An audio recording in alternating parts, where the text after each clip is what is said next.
तो वहीं रायपुर के खमाडी थाने में कांग्रेस का धरना प्रदर्शन फिलहाल समाप्त हो गया है। पुलिस और कांग्रेस के बीच 3 अहम बिंदुओं पर सहमति बनने के बाद प्रदेश कांग्रेस अध्यक्ष दीपक बैज ने आंदोलन खत्म करने की घोषणा की। सहमति के मुताबिक कांग्रेस कार्यकर्ताओं पर लगाई गई गैर जमानती धाराओं की जांच दोबारा की जाएगी। पूरे घटनाक्रम को लेकर नए सिरे से एफआईआर दर्ज होगी और साथ ही प्रदर्शन के दौरान कथित पत्थरबाजी करने वाले भाजपा कार्यकर्ताओं के खिलाफ भी एफआईआर दर्ज की जाएगी। डीसीपी दीपमाला कश्यप ने कहा कि कांग्रेस की ओर से सभी तथ्यों की दोबारा जांच की मांग की गई है, जिस पर नियमानुसार जांच की जाएगी।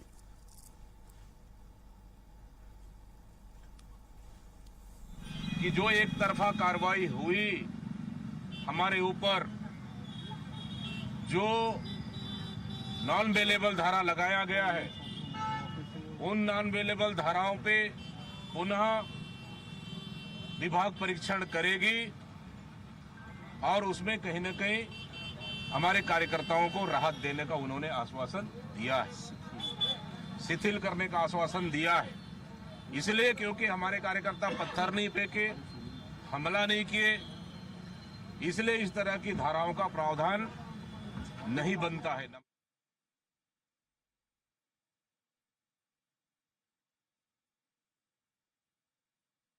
जी, उन्होंने आवेदन दिया है। डेलीगेशन की बैठक हुई थी ऑलरेडी। इस प्रकरण में एफआईआर पंजीबद्ध है। उनके आवेदन के तथ्यों की जांच की जाएगी और उसके बाद अग्रिम कार्रवाई की जाएगी। जो भी इनके आवेदन में तथ्य दिए गए हैं उसकी जांच की जाएगी। और इन्होंने धरना दिया, 1 दिन तक पूरा आपकी कार्रवाई प्रभावित करती है, इस पर भी कोई धारा वारा बनती है क्या? अभी तो फिलहाल कुछ नहीं है। अभी इनसे बात हो चुकी है। जो भी आवेदन है इनके तथ्यों की जाँच करके ही अग्रिम कार्रवाई की जाएगी। रायपुर में हाल ही में भाजपा और कांग्रेस कार्यकर्ताओं के आमने सामने आने के दौरान हुई झड़प और पथराव मामले में पुलिस ने 12 कांग्रेस नेताओं के खिलाफ एफआईआर दर्ज की। घटना में 16 पुलिसकर्मी घायल हुए थे। एफआईआर के विरोध में कांग्रेस नेता और कार्यकर्ता खमाडी थाने के सामने धरने पर बैठे। हालांकि 18 घंटे बीतने के बाद दीपक बैज ने धरना खत्म कर दिया है। कांग्रेस नेताओं ने कार्रवाई को एक तरफा बताते हुए आरोप लगाया। मौके का जायजा लिया हमारे संवाददाता प्रियांशु कश्यप ने।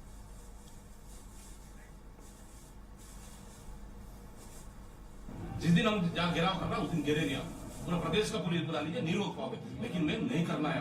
हमें पता है विपक्ष में है, हमारी दायरे है। हम आपसे हमारी लड़ाई नहीं है, सरकार की मुद्दों के आधार पर हमारी लड़ाई है। हम पथराव, गोली, बारूद हम नहीं चाहते, न करेंगे भी नहीं। हम तो शहादत दिए वाले पार्टी है, किसी माफी मांगने वाले पार्टी में नहीं है मैम। हमें पता है हमारी मर्यादा, लेकिन इस तरह से अगर करेंगे ना, वो बर्दाश्त हम नहीं करेंगे। हाँ, ये वो हमारे ऊपर एफआईआर वो इन्वेस्टिगेशन, यही रूल्स है क्या?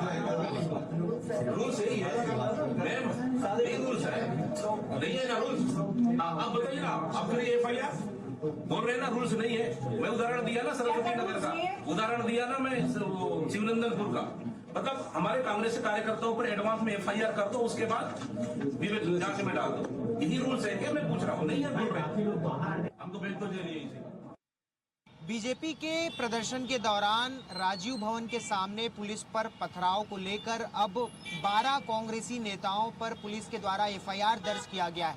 लेकिन इस एफआईआर का भी कांग्रेस विरोध कर रही है और कल देर रात से खमाडी थाने के बाहर धरना दे रही है। ये तस्वीरें देखिए आप, जहां पर जो है बड़ी संख्या में जो है खमाडी थाने के बाहर कांग्रेसी जो है बैठे हुए हैं और कल रात से इसी तरीके से धरने पर बैठे हुए हैं। पीसीसी चीफ दीपक बैज, तमाम जो कांग्रेस के जो नेता हैं वो यहाँ पर बैठे हुए हैं और एक तरफा कार्रवाई का आरोप पुलिस प्रशासन पर जो है लगाया जा रहा है।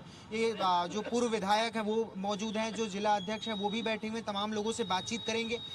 धरने पर आप लोग कल रात से बैठे हुए हैं, क्या कुछ कहना है आप लोगों का? क्या पथराव के लिए ये जो पहली बात तो पुलिस प्रशासन को इस चीज का ध्यान देना चाहिए कि कांग्रेस भवन के उसमें घेराव करने आ रहे हैं तो उनको कहाँ रोकना है, कहाँ रोकना है। बाकी लोग को हम 2 किलोमीटर 3 किलोमीटर रोक लेते हैं, लेकिन उन लोग आए भारतीय जनता पार्टी के विधायक मंत्री हो तो उनको कांग्रेस भवन के गेट के पास आके गेट लगाने दे दिया गया। उसके बाद उनकी तरफ से सब पत्थर फेंके गए, सब चीज फेंके गए, अश्रु गैस के गोले फेंके गए और एफआईआर कांग्रेसियों के ऊपर हो रही है। उसके विरोध में धरना कल रात से बैठे हैं। जब तक इन लोगों के खिलाफ भी एफआईआर नहीं होगी, धरना निरंतर और ये लड़ाई जारी रहेगी। ये जिलाध्यक्ष श्री कुमार मेनन जी भी हैं।